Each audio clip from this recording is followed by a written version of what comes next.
जी जी जी शिल्पा जी, क्या कहेंगे, नजर लग गई है कि हाँ क्या यार, हो गया? बिल्कुल नज़र लग गई है। ये ऐसा गैंग आया, किडनैपर का गैंग।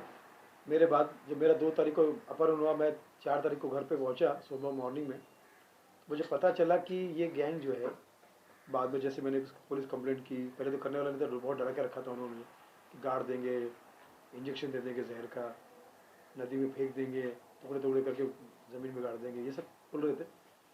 तो मैं कंप्लेंट करने वाला नहीं था, क्योंकि मेरा मोबाइल 24 घंटे उनके पास था, मेरा पूरा बायोडाटा उनके पास चला गया, पूरा डाटा उनके पास चला गया, उनका कुछ नहीं मेरे पास था। तो बोले, मैंने उनको ये कहा भी था कि मुझे छोड़ दो, मैं आपकी पुलिस कंप्लेंट नहीं करूँगा, फला नहीं करूँगा। तो यहाँ के मैं पुलिस कंप्लेंट भी करने वाला था, लेकिन पुलिस ने हिम्मत दी, घर वालों ने हिम्मत दी, तो मैंने कर दिया। लेकिन ये बिल्कुल सही बात है कि बहुत लोगों को उन्होंने किडनैप किया था, और बहुत लोग उनके रडार पे थे। आने वाला शक्ति कपूर जी और भी कई लोग उनके रडार पे थे, और जो हो चुके थे मुश्ताक खान, राजेश पुरी जी और भी कई लोग हैं, वो थे। लेकिन बात है ना, आप जैसे कलाकार जैसे सुनील पाल जी, मुश्ताक खान जी, बहुत बड़े नहीं है, बहुत छोटे भी नहीं है सर, उन्हें किडनैप करना 10-5 लाख रुपए के लिए। भाई उनकी शायद मंशा यही रहती होगी कि भैया एक रात का काम तो है, एक रात में 10 लाख मिल जाए तो क्या बुरा है। ऐसा करके वो लोग पूरा ग्रुप बना लेते हैं, और एक्टर को टारगेट इसलिए करते हैं, उनको लगता है कि एक्टर बेचारे शर्म के मारे बोल नहीं पाएंगे, किसी को डर के मारे आगे आ नहीं पाएंगे। तो ये उनका टारगेट हो गया था कि प्रोग्राम के नाम पे, अच्छा उनको बुलाना आसान होता है, नॉर्मल आदमी को कैसे बुलाएंगे आप? कलाकार को बोलेंगे प्रोग्राम है, आप उनको एडवांस दे रहे हैं, टिकट भेज रहे हैं, तो सामने वाला तो कंफर्म हो जाता है ना, यही तरीका होता है ना, ऑथेंटिक तरीका ही तो यही है।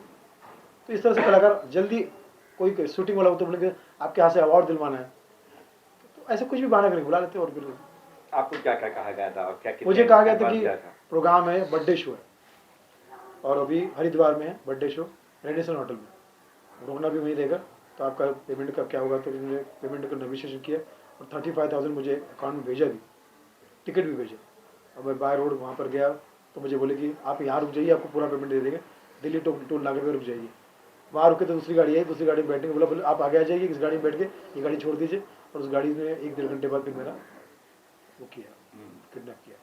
कहीं आपको जब साथ में थी जा रहे थे, कहीं भी कहीं शक हुआ था पहले कि नहीं, क्या हो रहा है? कुछ कोई शक नहीं, क्योंकि 25 साल के करियर में कभी ऐसा हुआ ही नहीं था, और इससे बुरे बुरे स्टाइल में हम लोग कहीं कहीं जा चुके हैं, छोटे गांव में, यहाँ बेचारे, लेकिन कुछ किसी का कोई प्रॉब्लम नहीं हुआ।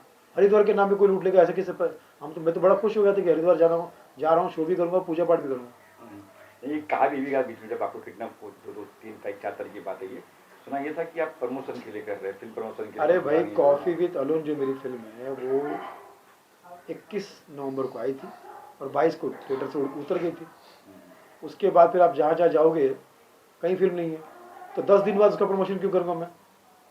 भगवान अगर जो ऐसा इल्ज़ाम लगा रहे ना, उस पर उनके साथ कभी ऐसा ना हो, भगवान अगर, क्योंकि जो नर्क भुगत के फिल्म की बात नहीं हो रही, ये कि सुनील पाल की बात हो रही है। सुनील पाल अपना इतना बड़ा एक कंट्रोवर्सी कर दो ताकि कंट्रोवर्सी हो जाए, ताकि थोड़ा नाम हो जाए, फिर बिग बॉस में हो जाओ या यहाँ की इसीलिए मैंने कहा ना कि जो ये बोल रहे हैं ना, भगवान न करे उनके साथ में ये हो, जो नल भुगत के मैं आया ना, उसके दुश्मन के साथ भी ना हो। कैसे आया, कैसे छोड़ा, कैसे उन्होंने क्या?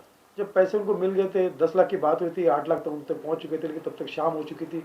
यहाँ घर वालों को शक हुआ, घर वाले पुलिस में गए थे, वहाँ से पुलिस के फ़ोन आने लगे, बॉम्बे से, बॉम्बे पुलिस, मुंबई पुलिस। तो उन्होंने डर के मारे छोड़ दिया, और मेरा सामान भी दे दिया, मेरा मोबाइल भी दे दिया। मुझे मेरे जेब में 20,000 रुपये डाले टिकट के लिए, कि फ्लाइट से बुलाया था, फ्लाइट से छोड़ रहे, हम लोग ज़बान के बड़े पक्के हैं। और वो निकल के फिर वहाँ से मैं ऑटो पकड़ के मेट्रो स्टेशन पहुँचा, मेरठ से गाजियाबाद, गाजियाबाद से कश्मीरी गेट, और कश्मीरी गेट से एयरपोर्ट, 11:55 की फ्लाइट पकड़ के बॉम्बे पहुँचा। यहाँ पुलिस वाले मेरे घर के आसपास ही थे, तब से लेकर अब तक पुलिस वाले, मुंबई पुलिस वाले मेरे टच में है। और थैंक्स टू योगी सरकार, यूपी सरकार और मेरठ पुलिस का मैं धन्यवाद करना चाहूँगा कि उन्होंने फास्ट ट्रैक में इस चीज़ को आगे बढ़ाया, और अब सारे अपराधियों को पकड़ा। सलाम है। जैसे कि आपने कहा, आपने वहाँ से ऑटो पकड़ा, फिर मेट्रो पकड़ी, इन बिटवीन कहीं कुछ लगा नहीं कहीं जाऊँ? बहुत डर था, अभी भी मैं प्राइवेट टैक्सी में बैठने में डरता हूँ। मैं सोचता हूँ पीछे में बैठूंगा, 2 लोग इधर से आ जाएंगे, इधर से ऐसे करके, अभी भी मेरा किडनैप हो सकता है, ये डर है मेरा। प्राइवेट टैक्सी में तो फोबिया हो गया मुझे। क्योंकि आपको आंखें, जैसे दिखा थे फिल्मों में कि आंखें बंद, हाँ, सब वैसे ही किया, बिल्कुल सेम, आंखें बंद, और 24 घंटे में जितना टाइम उनके पास था, मेरी आंखें बंद ही रखी। कमरे में कमरे में खोल दी थी, लेकिन जब गाड़ी में बैठाया तो आंखें बंद। वो तो 8 बजे से लेकर शाम को 6-7, मतलब 8-10 घंटा तो मेरी आंखें बंद थी। तो आज क्या कुछ मैसेज देंगे उन ऑडियंस? यही मैं कहना चाहूँगा, जो मेरे कलाकार भाई बहन हैं जो भी प्रोग्राम करने जाते हैं, तो प्लीज़ हाथ जोड़ के निवेदन है कि मोबाइल पे अपना ग्रुप बनाइए, जहाँ जा रहे हैं उनकी जानकारी मोबाइल में हर पल की जानकारी दीजिए, ड्राइवर का नंबर दीजिए, गाड़ी का नंबर दीजिए, जहाँ से निकले वहाँ का लोकेशन डालिए, जो प्रोग्राम में जो शूटिंग में जा रहे हैं वहाँ का परमिशन का कार्ड मांग लीजिए, उसका आप जेरॉक्स अपने पास रख लीजिए। ऐसे बहुत सारी चीज़ें कीजिए जिसकी वजह से वहाँ पे जब जाते थे बाउंसर पकड़ लीजिए एक दो, आजकल 5,000 में एक दो बाउंसर आ जाते हैं, वो रख लीजिए तो आपकी हेल्प होगी। सर इस केस की अभी हाल ही में अपडेट क्या है, वो चीज़ बताइए प्लीज़। अपडेट बहुत अच्छी है, जैसे मैंने कहा मेरठ पुलिस और यूपी सरकार को, हमारे योगी सरकार का धन्यवाद, फास्ट ट्रैक में उन्होंने सारे अपराधियों को पकड़ लिया। आपके दिए हुए 8 लाख रुपए वो कब तक आपको वापस मिलेंगे या मिल चुके हैं? 8 से 10 लाख रुपए खर्चा हो चुका, 8 लाख तो उन्होंने लिए थे, शो का 1 लाख रुपए बाकी जो खर्चा हो चुके, लेकिन अभी वो कानूनी प्रोसेस में है और हो सकता है वो मिल भी जाए। एक आर्टिस्ट के लिए अब अपने आप की सेफ्टी कितनी ज़्यादा ज़रूरी है? बहुत ज़रूरी है कि भैया जान है तो जहान है, इसलिए मैंने कहा ना 2 बाउंसर अपने अपने साथ हमेशा भले लोकल वहाँ के रखिए, जो वहाँ के रोड जानता हो, रास्ते जानता हो, कोई अगर मिस गाइड कर रहा तो पूछ सकते हो भाई कहाँ जा रहे हो भाई, वहाँ का लोकल बंदा रहेगा तो जैसा भी हम यहाँ रहते हैं हमको पता है एरिया, तो वो बता सकते कहाँ जा रहे हो भाई। तो ऐसे अपने लोकल बंदे रखिए और बाकी मोबाइल पे अपना ग्रुप बनाइए, जितना हो सके लोगों के संपर्क में रहिए। इंडस्ट्री की तरफ से क्या लगा आपको कि लोगों का सपोर्ट मिला कि उन्हें भी ये चीज़ फेक लगा है, कि आपको बाद में उन्हें भी जिनको फेक लगा मैं कहता हूँ भगवान अगर उनके साथ में हुई है, ऐसा यही कहना चाहता हूँ, दुश्मन के साथ भी ऐसा। और इंडस्ट्री की तरफ से क्या है? इंडस्ट्री से सबसे बहुत सारे दोस्तों का फ़ोन आया, बहुत सारे लोगों ने चिंताएं जताई, बहुत सारे लोग घबरा गए, कहते यार आगे हमें भी ख्याल रखना है, तो ये सबक की तरह भी सामने आ रहा है।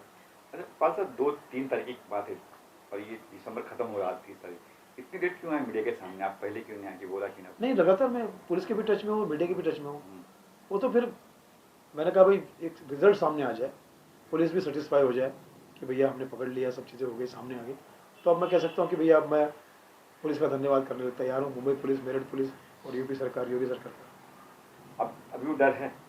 डर तो है, बिल्कुल है, बिल्कुल है, और मैं वो डर जो है वो इस तरह से मैं चाहता हूँ कि आने वाले कलाकारों को, सभी लोगों को इससे सबक लेना चाहिए कि मजाक ना करें अपने साथ में, अकेले ना जाए कहीं पर भी, अनजान लोगों के साथ बिल्कुल ना जाए।